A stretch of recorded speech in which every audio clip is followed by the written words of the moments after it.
the next Prime Minister of UK, Mr. Corbyn.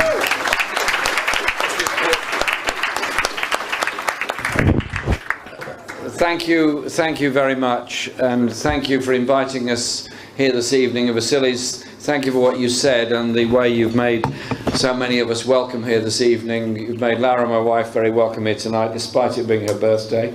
Yeah.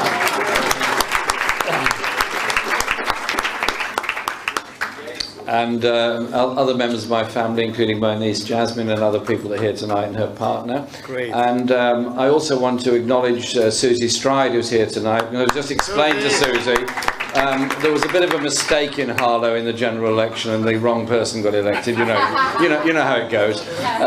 But Susie obviously has a fantastic future, and will speak up for Cyprus, because that is where her family comes from. Susie, you're very welcome tonight. Lovely to see you all. And Excellency and Vasilis, I want to say thank you very much for not just in arranging tonight's event and what you said, but Vasilis and I go back a very, very long way. When he was a young man, and so was I, and we're both young once, it's okay.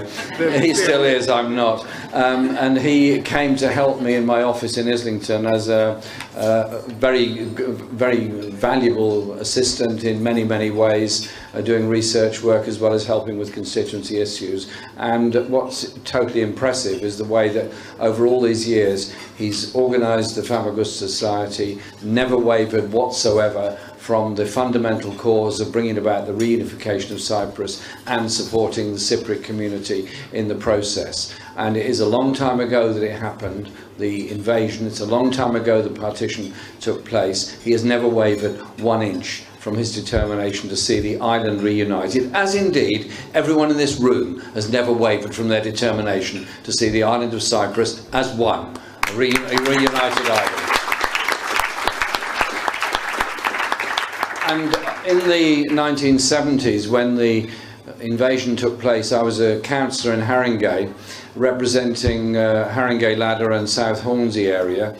And at that time, when the invasion took place, obviously a very large number of displaced people came to live in our area, because there was already a substantial Cypriot community there. And I met them, of course, as is my job as a local councillor. I was also an official of the Labour group on the council, the controlling Labour group, and we immediately took a delegation to see the government at that time, demanding ease of access for those people fleeing from the war, demanding support for them, and also demanding that the government take a far stronger attitude towards Turkey and its responsibilities on the 1960 agreement as the guarantor of Cypriot independence. I believed that then, I believed it ever since, I believe it now. Emily and I, in government, will make sure that we carry out that responsibility.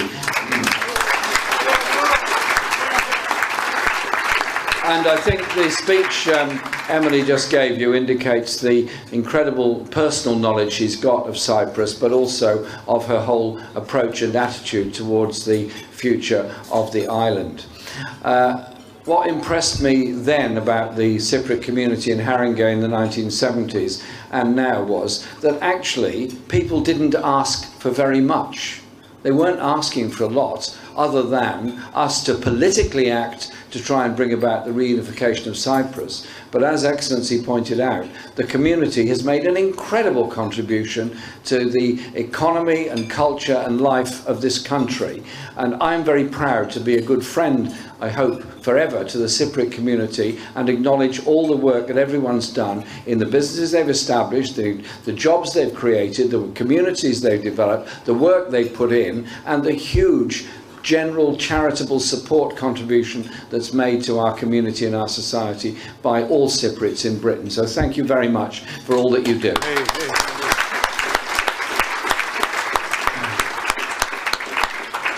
And I've learnt a great deal from the community. And fundamentally, it is one about community resilience. It is about understanding what goes on in this country and the political pressure that has to be put, but also understanding the support that has to be given in Cyprus itself. And so we've had the invasion, we've had the loss of life, we've had the destruction, we've had the partition, we've had the loss of property, and we've had the refusal for so long of rights of return.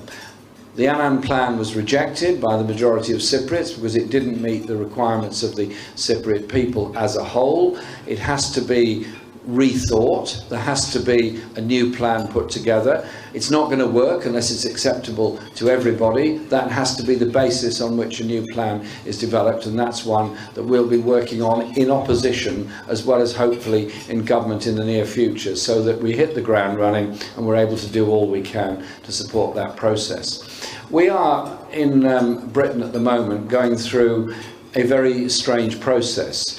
The country voted by a majority to leave the European Union in the referendum, and we campaigned for a Remain vote. We were not successful in that, but straight after the referendum I was alarmed, as everybody else was, about what might happen. So the first thing I did was went straight to meet our partners in Brussels and in Paris of socialist parties across Europe to say to them quite simply, the Labour Party is an internationalist party. We are not going into an offshore island mentality. We are part of the wider community, and we intend to stay part of the wider community and work with the wider community. Emily was in Brussels on Wednesday with a delegation from our shadow cabinet in order to build very good and strong relations with European progressive and socialist parties, so that we do maintain market access for British industry and trade with Europe, but we also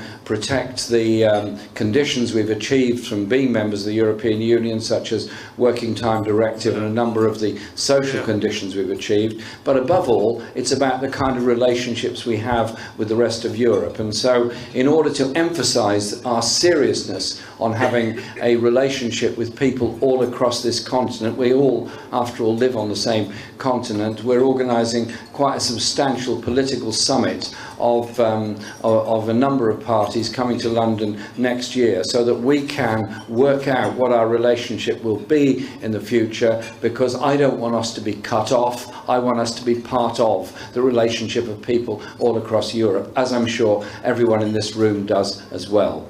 And so we have two tasks ahead of us. One of them is to politically push as hard as we can for a continuation of the dialogue, a deepening of the dialogue between the communities in Cyprus, to bring about a political settlement that enables people to return to their homes, enables the disgrace of what's happened to Famagusta to be righted, and that was part of a separate agreement in 2012, which is extremely significant, and to ensure that an incoming government takes its responsibilities very seriously. When a country takes on the responsibility to be the guarantor of independence, as Britain did in 1960, that is a very serious long-term responsibility. We recognise that, we understand that. I represent a constituency which I'm proud to represent, which has people from all over the world living in it. The fundamental message I give to everyone when they come to me with many, many issues they raise is quite simply this: I want a government that bases its foreign policy on peace, on justice, on human rights, on international law.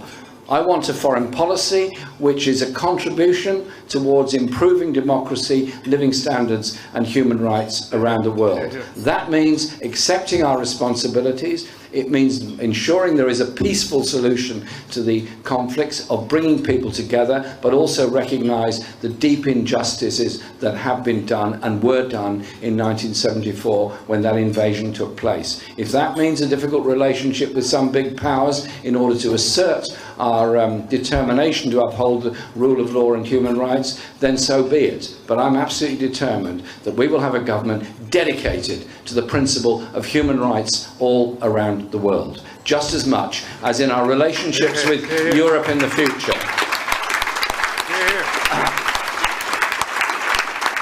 I am very clear that any attempt by this government to withdraw from the European Court of Human Rights or reduce our participation in it, or to withdraw from the European Convention on Human Rights, will be met with total opposition by us, because human rights are universal. They're not just national, they're a universal concept. And so the human rights of all of us are the right of free speech, the right of self-identity, the right of assembly, the right to practice your faith, the right to live, the right to be able to practice your own language and your own community values. All those things are very fundamental, and I intend to make sure that they are fundamental to our foreign policy and what we do.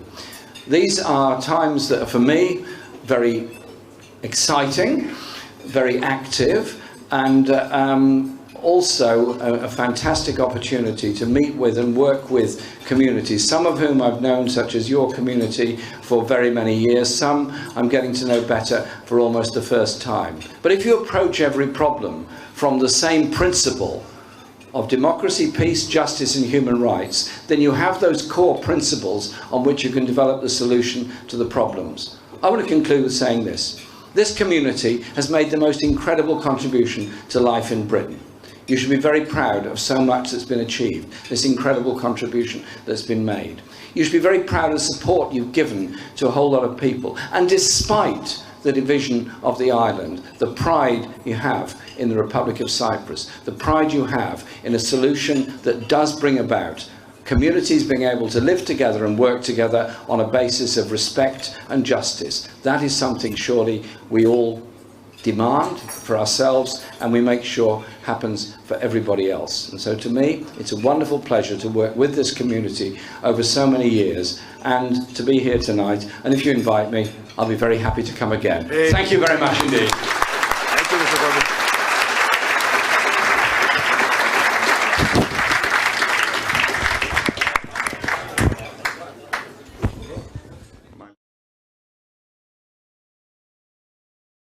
It's a great pleasure to come and talk to you about Cyprus and my love of Cyprus. I'm here with my husband, Christopher, and we know Cyprus very well. My father first went to Cyprus as a peacekeeper for the United Nations, and he fell in love.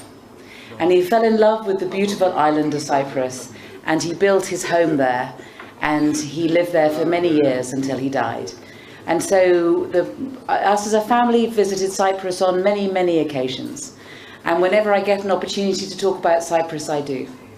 The last time I talked about Cyprus was 2 weeks ago. I was in Jerusalem, and I was on the balcony. I was in the restaurant on the area just outside the King David Hotel. And I was waiting for my food. I know you feel the same tonight, but I was waiting for my food. I was so hungry, and we'd ordered the food, but we were there for Shimon Peres's funeral, so the whole world and their wife and their husband was there, and so we couldn't get served, and we were complaining about it. And there was a table of Cypriots next to us, and we started complaining to them, and they said, "Come and join us. Come and share our meal." So we went and we shared our meal, and I was telling them about my father's house in Pachna, and how beautiful it was, and how we saw the coastline of Pachna, the coastline of southern Cyprus from my father's balcony, and how much he loved it, and how much it hit his heart. And the man I was talking to said, "Oh yes, I know Pachna well.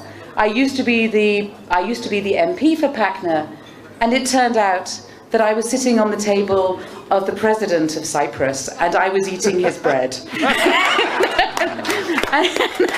And it was very kind of him to share his meal with two very hungry English women, and I will always remember his kindness. But the many visits that we took to Pachna, we were in a position as tourists, as British people, to be able to cross the Green Line and be able to go into northern Cyprus, and to be able to see places that belonged to many of my friends. And they would say to me, "Take a photograph. Please go to this street, please go to this house, please go to this business, take a photograph and bring it back, because we have not been able to see our home or our business since the early 1970s. And you as a tourist are allowed to, but we are not allowed to." And that really touched me, and it touched my heart. And I remember I went to Famagusta And I remember when I went to Famagusta, I remember seeing the cathedral in Famagusta. And the cathedral in Famagusta, which looks like Reims, that was built by crusaders and is the most extraordinary place and is now a mosque. And I remember going to hotels and seeing hotels that hadn't changed since the 1970s. I remember going down the coast and seeing the ancient Greek city of Salamis. Salamis, is that how you pronounce it? And how it had all fallen into the sea, and my husband and I and our children were able to swim in the sea and see all the Greek ruins beneath us. I didn't know, and I'm ashamed to tell you I didn't know. I didn't know when I was there, and I only learned about it recently, that I learned about Varusha. Yeah, I didn't know that in the late 60s and the early 70s that the Copacabana of the Mediterranean was just outside Famagusta. That it was a town that had 39,000 population, 5 miles of golden beaches. I didn't know that Elizabeth Taylor had been there, or that Richard Burden or Raquel Welch or Brigitte Bardot had been there. I didn't know that it was a place of great beauty and a huge thriving economy. And I didn't know that when the Turks invaded, that they fenced the whole area off, and that no one has been able to visit it, and no one has been allowed to go there, and that it is simply an area that is used by sea turtles now, and that you can go down the streets and you can see 1970s cars in the car shop windows, and you can see to this day mannequins of women in long dresses and beads, and nothing has changed apart from the fact that it is rotting. And it has been rotting for more than 30, 40 years, and nothing has happened. And it has been an area that has been fenced off, and many, many people, 39,000 people, had to leave that area and have not been allowed to go back. And I understand. And I understand how people feel strongly about it, and I understand how people feel that whenever there is a settlement, and there must be a settlement for the future of Cyprus, that there has to be a settlement that properly looks at what we do about Famagusta, and the fact that so many people have left Famagusta and that area has been vacant for all these years. I understand that. I understand. We can never undo the justice that was done to the island of Cyprus, that was done to the 200,000 people of Cyprus who were driven from their homes in 1974, and that they're still living with that injustice today. They see other people occupying their homes, running their businesses, or just leaving those businesses or their homes to rot. That injustice cannot be undone. But we can hope that the next generation of children brought up on the beautiful island of Cyprus will not have to live with the division and the injustice that their parents and their grandparents have had to live with. We can hope that, given the leadership that was shown by President Anastasis, which my husband, who can speak ancient Greek, tells me means, what is it, darling? Resurrection. And what an appropriate name for a president, huh? At this time. Then we can hope that those children will grow up in peace and security in a united and democratic Cyprus. In a Cyprus where, yes, we can lay to rest the grievances of the past, but we must make proper reparation for the injustices of that past, including the injustices done to the families of Famagusta. Jeremy and I will continue to support that process, and we will uphold the UK's position as a protector of peace and a guarantor of the independence of Cyprus, and we will continue to stand with you in the search for justice.